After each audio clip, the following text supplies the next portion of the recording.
No playing outside? Are you serious? This is ridiculous. Our kids play out here every day. The policy is clear, no exceptions. This is our property. You can't stop our kids from playing. What would you do if someone told you your kids couldn't play in your own front yard? Not a stranger, not a criminal, not some authority with actual legal power, just a neighbor with a clipboard and a really bad attitude. Yeah, that's exactly what happened to me. And honestly, when it started, I didn't think much of it. I figured it was just one of those petty neighborhood things, you know? The kind that blows over in a week. Maybe two. It did not blow over. What followed were months of letters, fines, threats, and a level of pettiness. I didn't even know it was legally possible. These people came after my family like it was their full-time job. And the worst part? They almost won. Almost. See, what the HOA didn't count on was that I wasn't going to just sit there and take it. And they really didn't count on what I found out about them. Something that unraveled everything. Something that changed the entire neighborhood.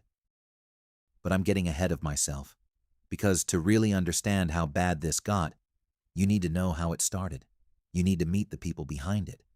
And trust me, once you do, you're going to feel exactly the way I did. Furious. So, stick with me.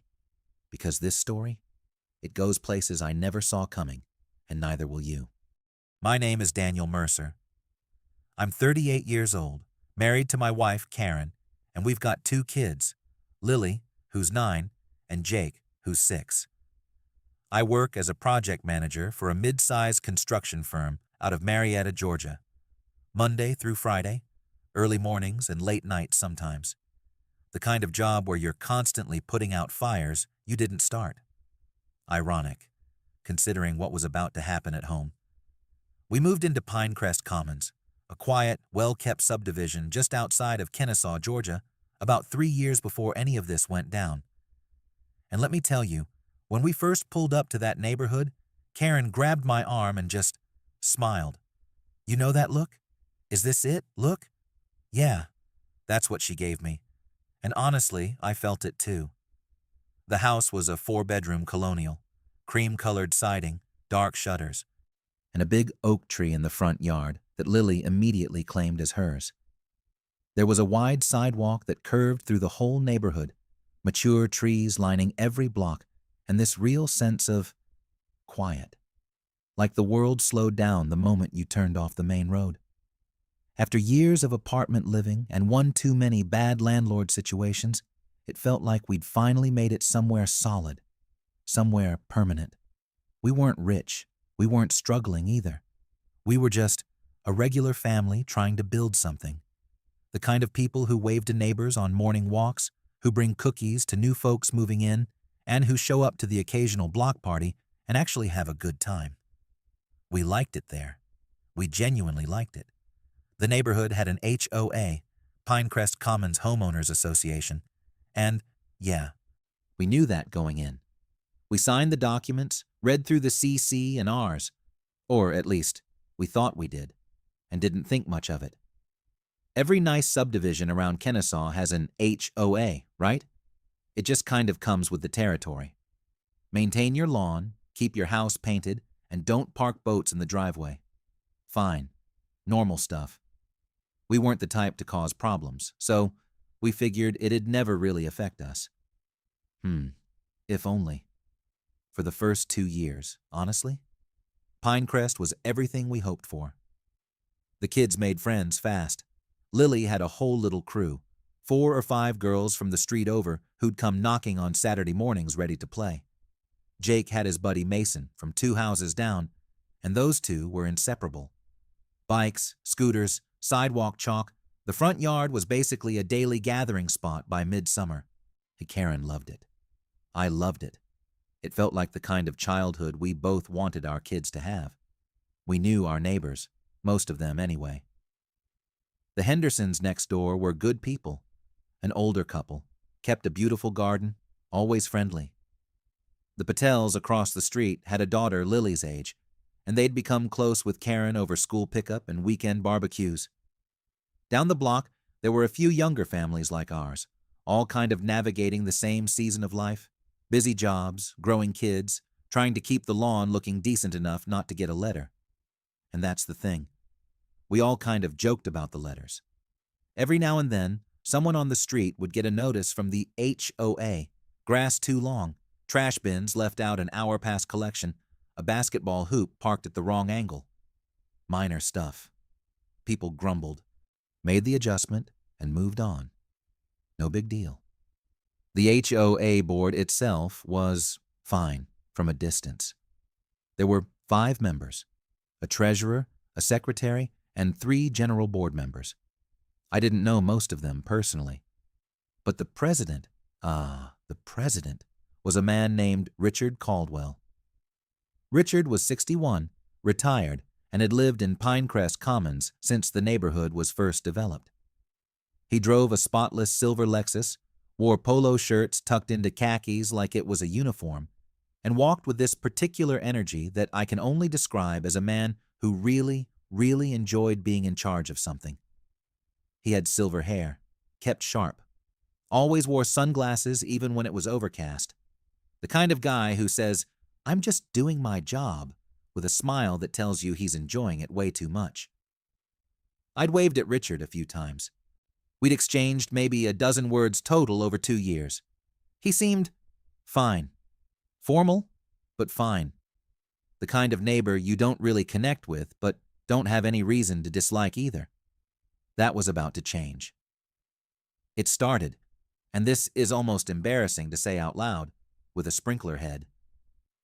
Our front yard irrigation system had a single sprinkler head that, when it ran in the mornings, threw water at a slight angle that sent a small stream across the sidewalk edge.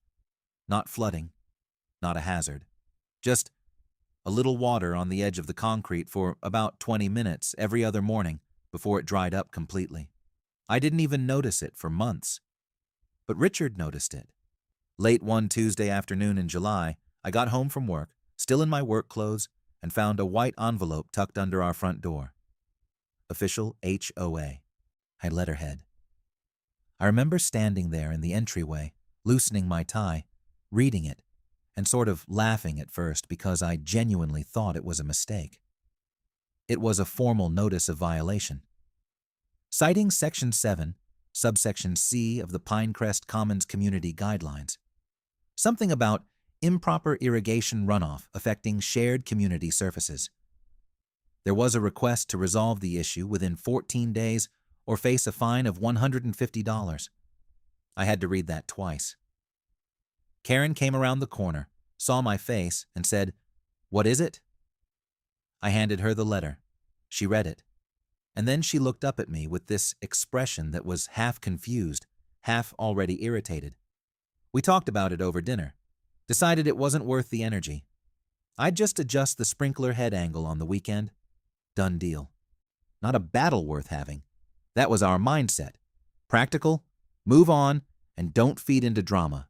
So, that Saturday morning, I went out there with a flathead screwdriver, spent about 8 minutes adjusting the irrigation head, tested the cycle, confirmed the water stayed well within our property line, and figured that was that.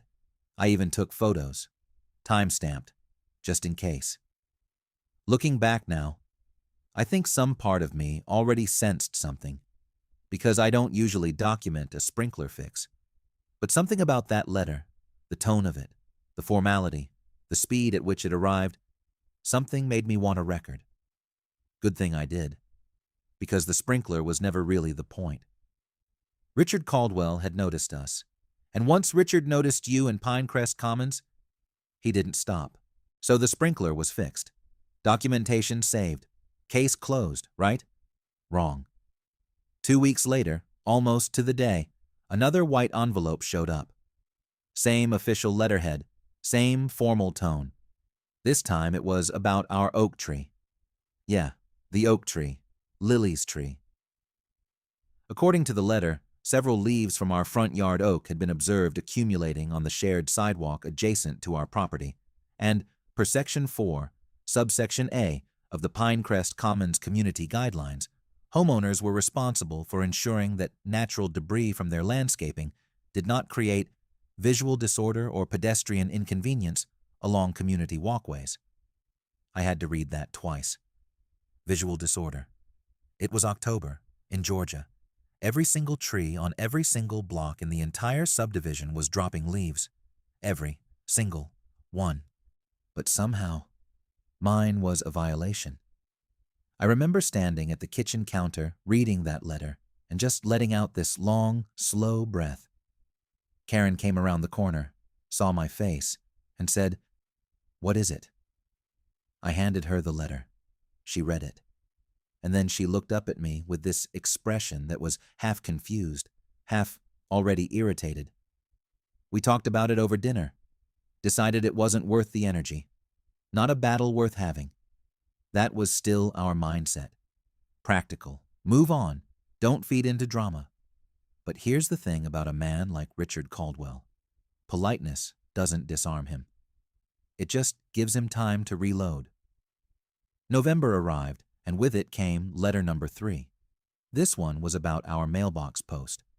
Apparently, and I want you to really sit with this, apparently the black paint on our mailbox post had begun to show minor weathering inconsistent with community aesthetic standards, per Section 11 of the CC and RSRs. We had 30 days to repaint or replace it. Failure to comply would result in a fine of $200. $200 for a mailbox post that had a little weather wear on it in November, when half the neighborhood's holiday decorations were already going up, some of them, I'd later find out, in direct violation of the HOA's own decoration guidelines. But nobody was sending them letters, just me. I repainted the post. Of course I did. Took me 45 minutes on a Saturday morning. I used the exact color listed in the Community Standards document. I'd actually pulled up the full CC and R packet by this point and started reading it like it was homework. Because at this point, I needed to know the rules better than Richard did. Karen watched me from the front porch with a cup of coffee, and I remember her saying, "Daniel, you know this isn't going to stop." And I said, "I know," because I did know. This was a pattern now, and patterns have a source. December was quieter. One minor notice about our holiday lights being hung asymmetrically, which, okay, fair, I'd kind of rushed that. But January is when things really shifted gears. That's when the kids became part of it. It was a Saturday afternoon, maybe 2 o'clock. The cold for Georgia, but not brutal. One of those crisp January days where the sun's out and the air is clean and the kids just want to be outside. Lily and Jake were in the front yard with Mason from down the street. They had sidewalk chalk, drawing on our driveway, not the sidewalk, our driveway. And they were playing some kind of elaborate game that involved chalk drawings of castles and dragons and what I think was supposed to be a racetrack. I was inside watching through the front window, coffee in hand, genuinely just enjoying the moment. And then Richard Caldwell's silver Lexus rolled slowly down the street. He didn't stop. He just slowed, almost to a crawl. And I watched him look at the kids, look at the driveway, and then drive on. Oh, I felt it immediately. That instinct. That, here we go. Sure enough, 4 days later. White envelope. This one cited Section 9, subsection D, a rule I had to read 3 times to even understand.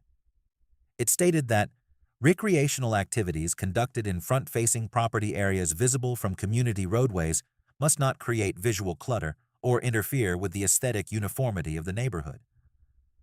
The letter specifically referenced chalk markings on hardscape surfaces and requested they be removed promptly and that future activities of this nature be relocated to rear yard areas not visible from community roadways.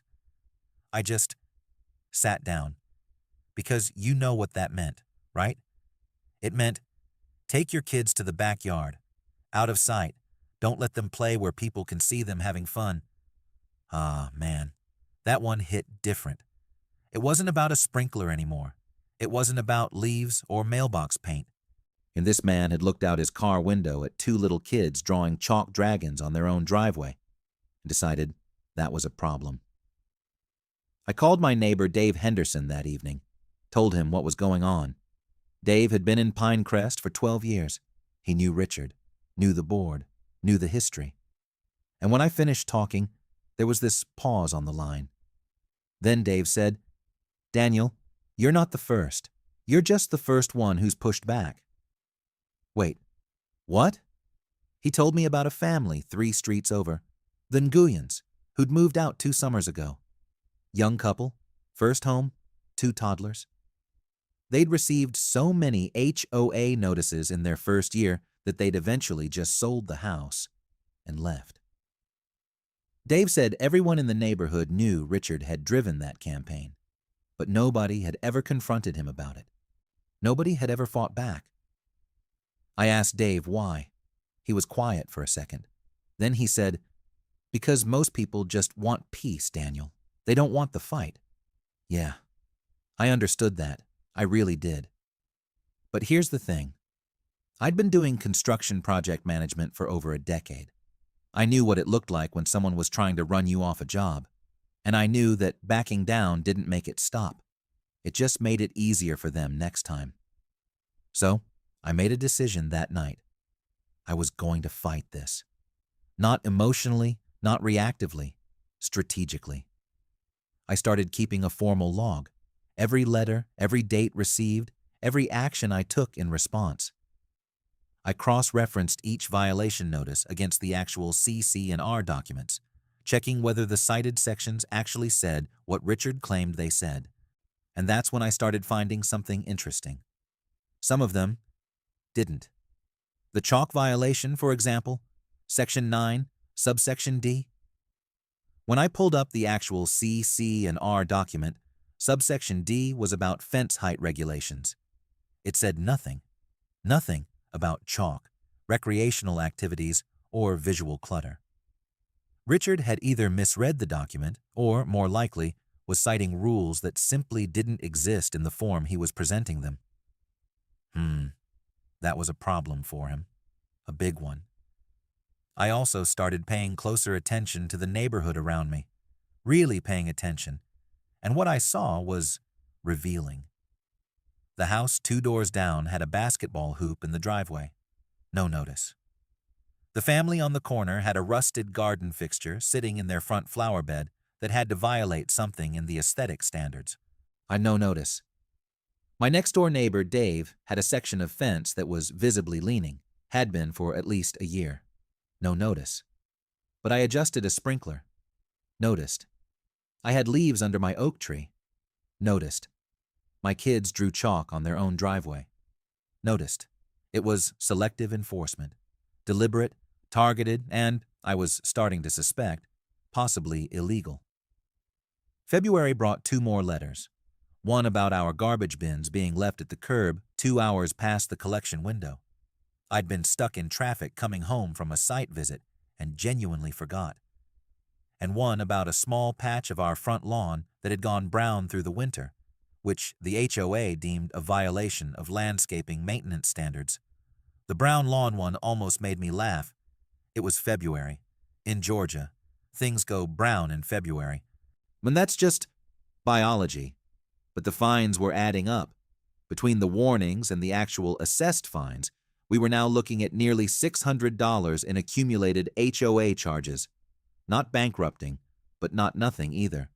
And I knew that was part of the strategy. Wear you down financially. Make it easier to just pay and comply than to fight. Karen was stressed. I could see it.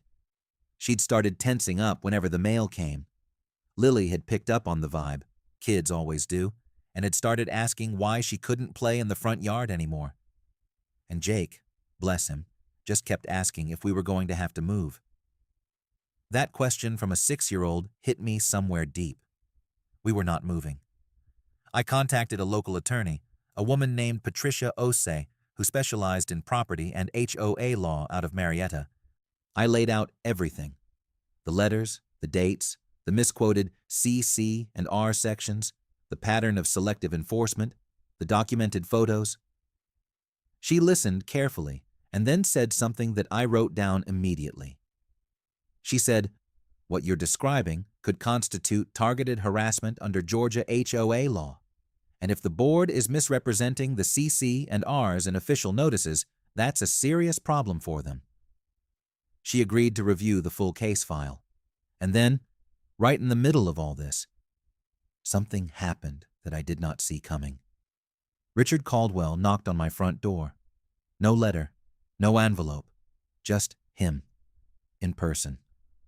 On a Thursday evening in late February, standing on my front porch in his polo shirt and khakis, silver Lexus parked at the curb, hands clasped in front of him like he was about to offer me a business deal. And I opened the door and just looked at him. He smiled, that controlled, rehearsed smile, and said he wanted to have a neighborly conversation. Said he'd noticed I'd been responding to HOA notices with some resistance and wanted to address things directly, man to man, before they escalated further. I stood in my doorway and listened. I didn't invite him in.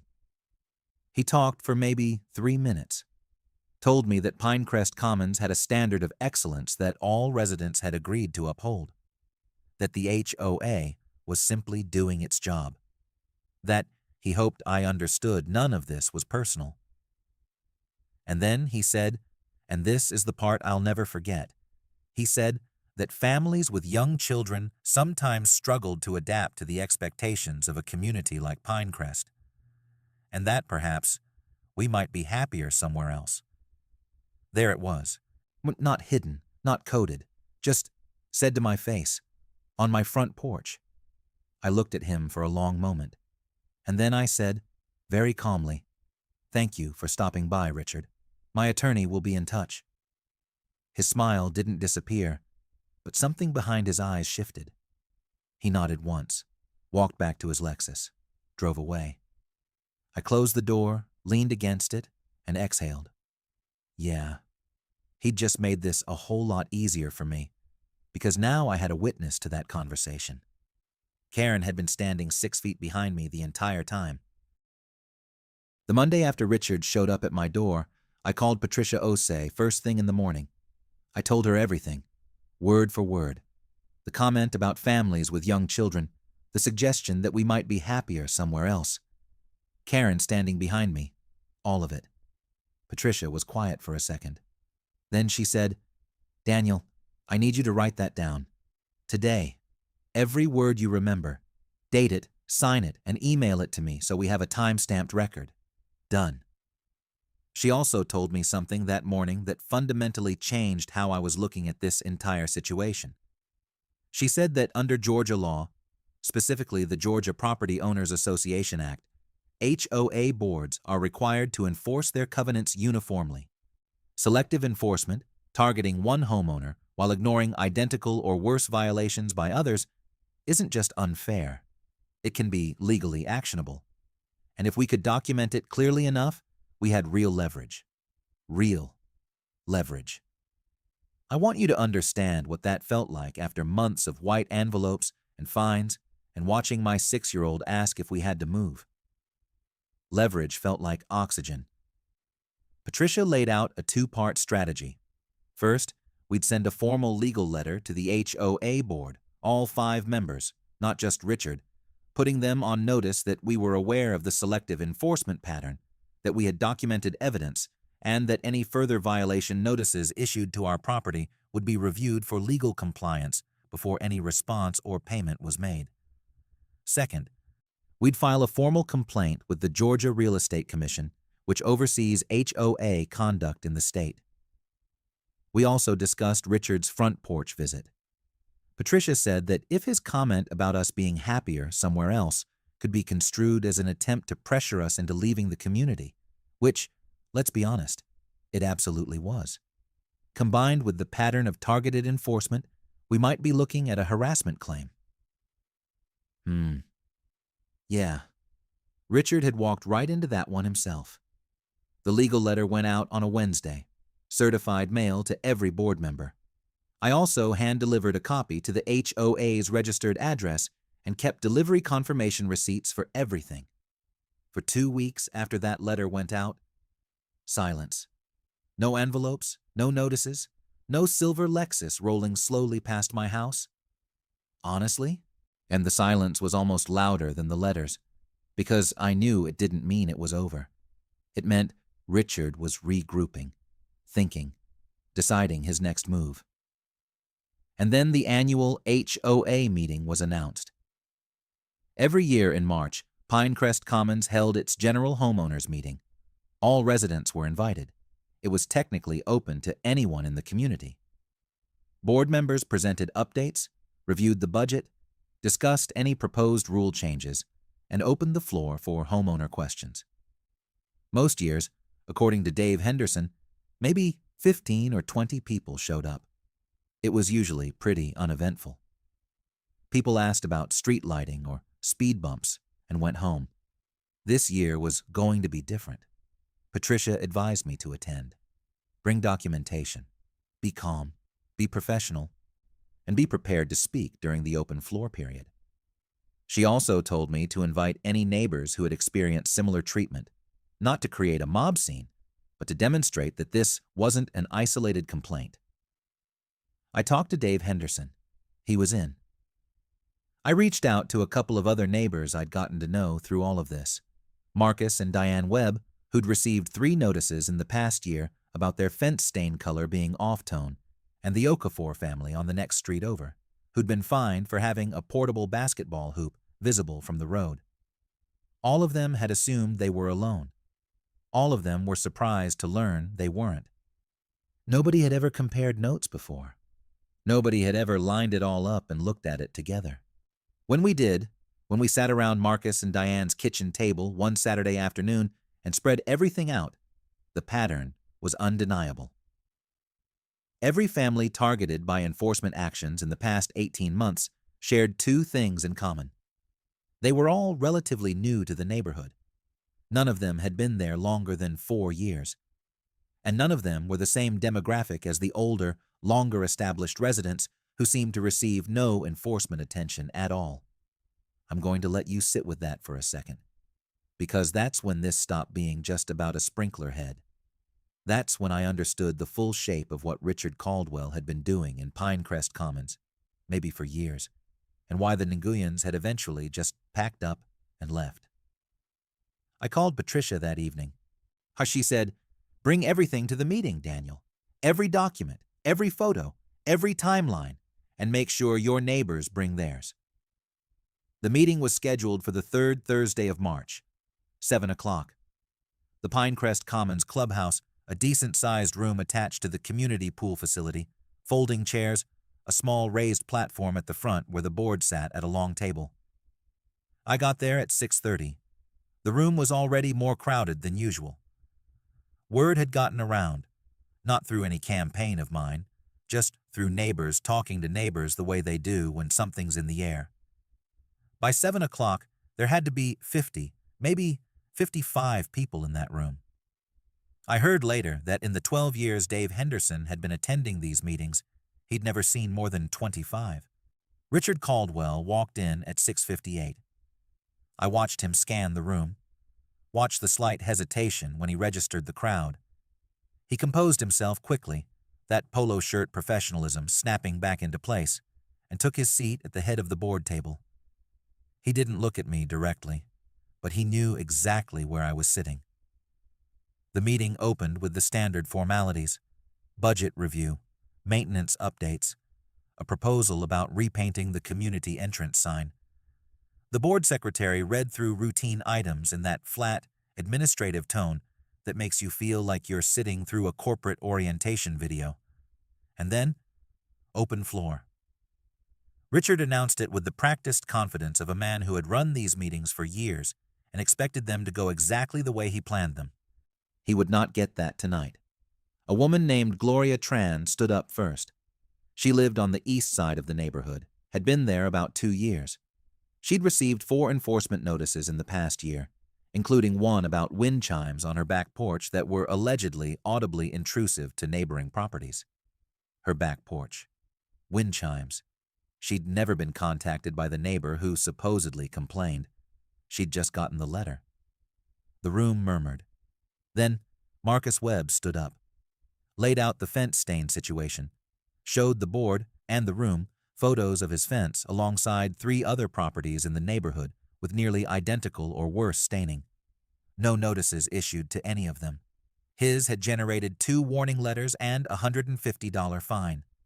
More murmuring. Louder this time. Then, the Okafors, the basketball hoop, fined $200. Meanwhile, there were 2 other hoops on their street alone that hadn't been touched. Richard sat at that table with his hands folded and his expression controlled. But I could see it, the slight tightening around his jaw, the way he was recalibrating in real time. Then I stood up. I introduced myself, Daniel Mercer, 42 Birchwood Lane, and I spoke for about 8 minutes. I didn't raise my voice. I didn't get emotional. I'd thought about this moment for weeks, and I decided the most powerful thing I could do was be completely, methodically calm. I walked through the timeline. Every notice, every date, every cited section. I showed, on a printed handout I'd made copies of for anyone who wanted one, where 3 separate violation letters had cited C, C, and R sections that either didn't contain the referenced language or didn't exist in the subsection Richard had cited. Meaning the legal basis for those notices was, at minimum, inaccurate, and at worst, fabricated. The room had gone very quiet. I talked about Richard's visit to my front door, his suggestion that my family might be happier somewhere else. I noted that my wife had witnessed the conversation and had provided a written statement, and then I placed a single document on the table in front of the board. It was the formal complaint we had filed with the Georgia Real Estate Commission, stamped, dated, referencing the selective enforcement pattern, the misrepresented C, C, and R citations, and the front porch incident. I said, this was filed 10 days ago. The commission has acknowledged receipt. I wanted the full board to be aware, since not all of you may have been informed. I looked at the 4 other board members when I said that last part. Because here's something Patricia had told me. Individual board members can be held personally liable for HOA actions if they're found to have knowingly participated in or ignored discriminatory or harassing enforcement practices. Every board member in that room had just been handed a reason to be very, very interested in what Richard Caldwell had been doing in their name. The secretary, a woman named Beverly, looked down at the document in front of her. Then she looked at Richard. Richard's jaw was tight. His hands were still folded, but the composure was cracking. Right at the edges, in the way that composure does when a man realizes he has miscalculated badly. One of the other board members, a younger guy, maybe mid-40s, named Paul, cleared his throat and said he thought the board should take a short recess to confer. Richard said, firmly, that wasn't necessary, that these were baseless accusations from a homeowner with a pattern of non-compliance, that the HOA had always enforced its rules equally, and that the commission complaint would be resolved without issue. And then Dave Henderson, who had been sitting quietly in the 3rd row the whole time, stood up. Dave Henderson, 12 years in Pinecrest. Everybody knew Dave. Everybody liked Dave. He was as close to a community elder as this neighborhood had. Dave said, Richard, I've been coming to these meetings since 2013. And I have to be honest with you. What I've watched happen to these families over the past 2 years doesn't sit right with me. And I think it doesn't sit right with a lot of people in this room tonight. He didn't yell. He didn't accuse. He just said it. Plainly. And the weight of who Dave was in that community made it land harder than any legal document. There was a moment of silence that felt about 10 years long. And then someone started clapping. Slowly at first. And then more people joined. And within about 5 seconds, more than half that room was applauding. Not wildly, not like a rally, but steadily. The kind of applause that means, yes, finally, someone said it. Richard Caldwell sat at the head of that table and did not move. Paul called for the recess again. This time, Beverly seconded it immediately. Richard, ye outvoted and clearly aware of it, had no choice. The board stepped into a side room. They were in there for 22 minutes. I know because I watched the clock on the wall of that clubhouse and didn't look away. When they came back out, it was Beverly who spoke, not Richard. She said the board had decided to table all currently outstanding enforcement actions pending an internal review of HOA procedures. She said the board would be engaging an independent HOA management attorney to review their enforcement history and CC&R documentation for compliance.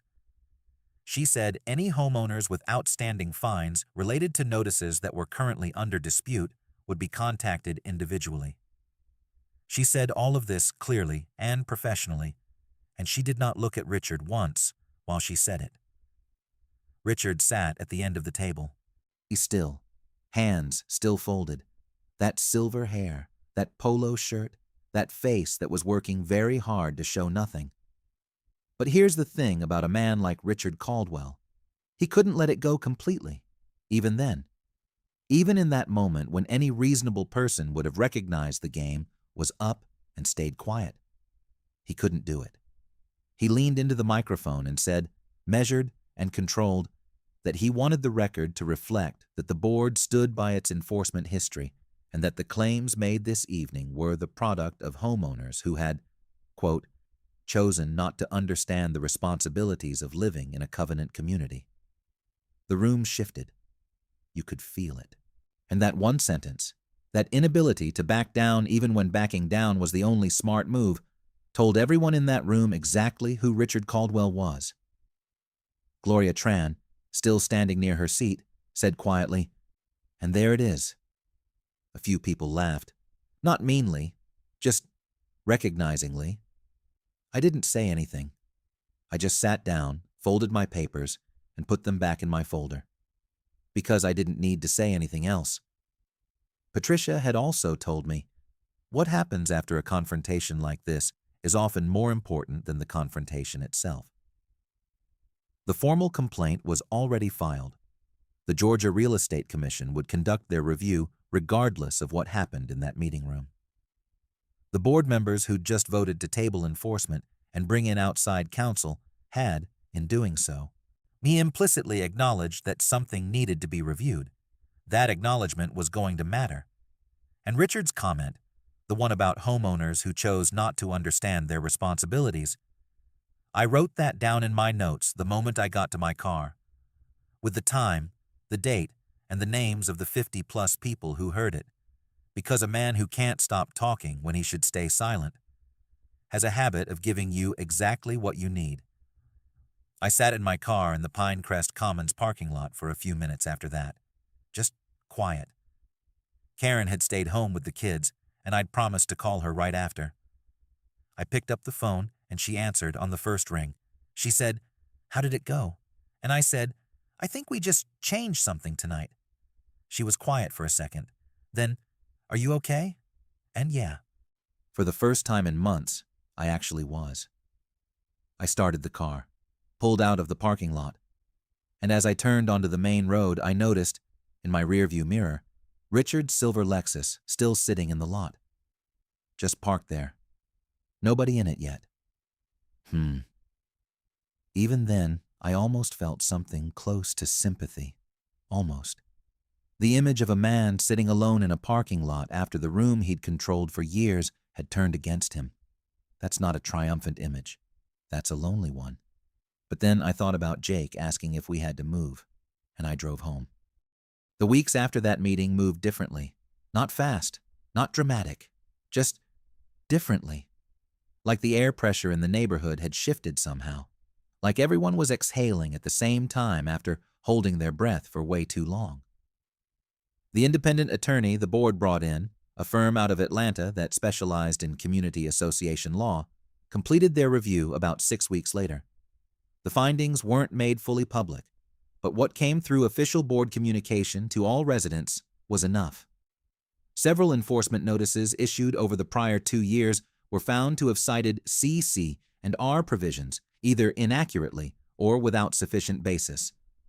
The board announced a formal revision of their enforcement procedures, including a new requirement that all violation notices be reviewed by a neutral third-party administrator before being issued to any homeowner.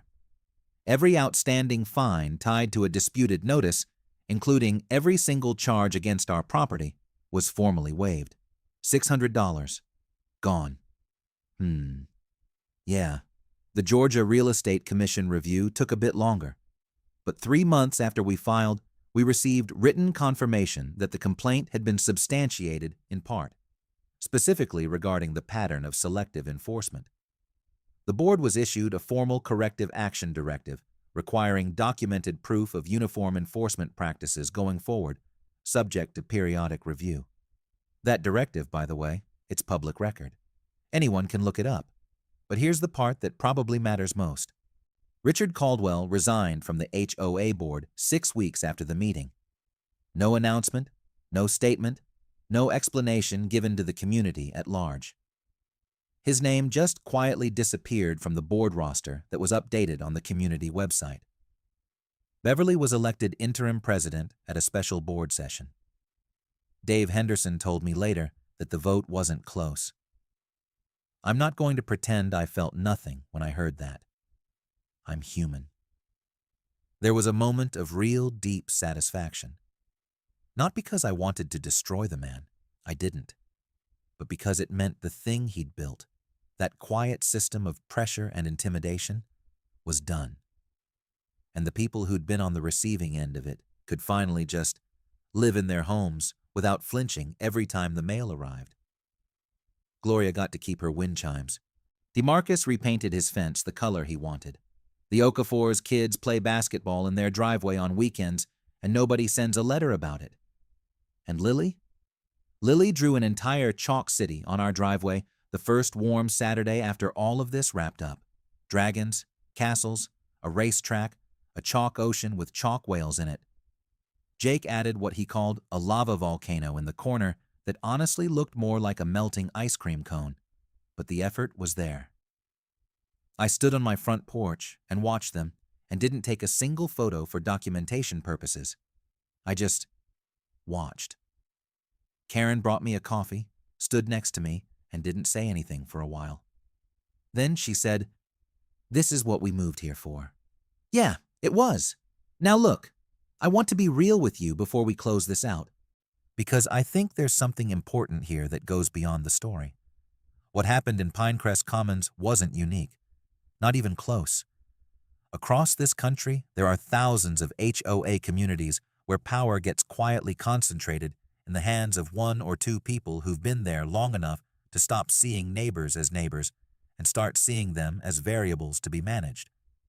It happens slowly. It happens politely. It happens through official channels with official letterhead and cited section numbers.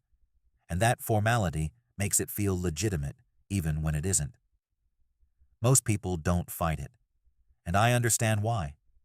Fighting takes time, energy, money, and a willingness to be uncomfortable for an extended period while someone with more institutional familiarity than you tries to wear you down. Most people calculate the cost and decide it's not worth it. And I get that. I genuinely do. But here's what I learned. What I want you to take from this if you take nothing else. Document everything from day one. Photograph it, timestamp it, write it down, email it to yourself. Not because you're planning to go to war, but because documentation is the only thing that turns your word against theirs into evidence. Know your rights. Read your CC and Rs. Actually read them.